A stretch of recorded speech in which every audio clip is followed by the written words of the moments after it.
திருவாரூர் மாவட்டம் திருத்துறைப்பூண்டி அருகே சாலையின் தடுப்பு மீது பேருந்து மோதியதில் பயணிகள் படுகாயமடைந்தனர். கூடுதல் தகவல்களை செய்தியாளர் ராஜசேகரிடம் கேட்கலாம்.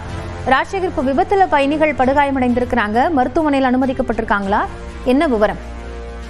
காயத்ரி, திருவாரூரிலிருந்து திருத்துறைப்பூண்டி சென்ற அரசு பேருந்து 25 பயணிகளுடன் அந்த பேருந்து சென்றிருக்கிறது. இந்த நிலையில திருத்துறைப்பூண்டி அருகே வேலூர் என்கிற இடத்துல அந்த அரசு பேருந்து வந்து கொண்டிருந்த பொழுது திருத்துறைப்பூண்டி புறவழிச்சாலை பகுதியில் உள்ள அந்த சென்டர் மீடியன் பகுதியில் வந்த பொழுது அந்த பேருந்து நிலை தடுமாறி நேரடியாக சென்டர் மீடியனில் மோதியுள்ளது.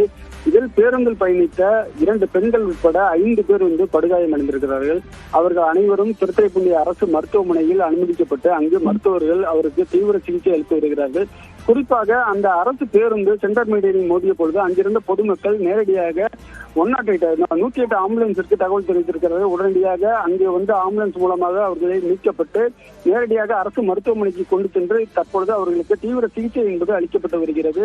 இது சம்பந்தமாக திருத்துறைப்பூண்டி காவல்துறையினர் வழக்கு பதிவு செய்து விசாரணை என்பது மேற்கொள்ளப்பட்டு வருகிறது. குறிப்பாக அந்த அரசு பேருந்து சென்டர் மீடியனில் மோதிய சம்பந்தமாக அந்த 5 பயணிகள் என்பது அவர்களுக்கு காயம் என்பது ஏற்பட்டிருக்கிறது. தொடர்ந்து விசாரணை என்பது மேற்கொள்ளப்பட்டு வருகிறது. காயத்ரி, நன்றி ராஜசேகர் விவரங்களுக்காக.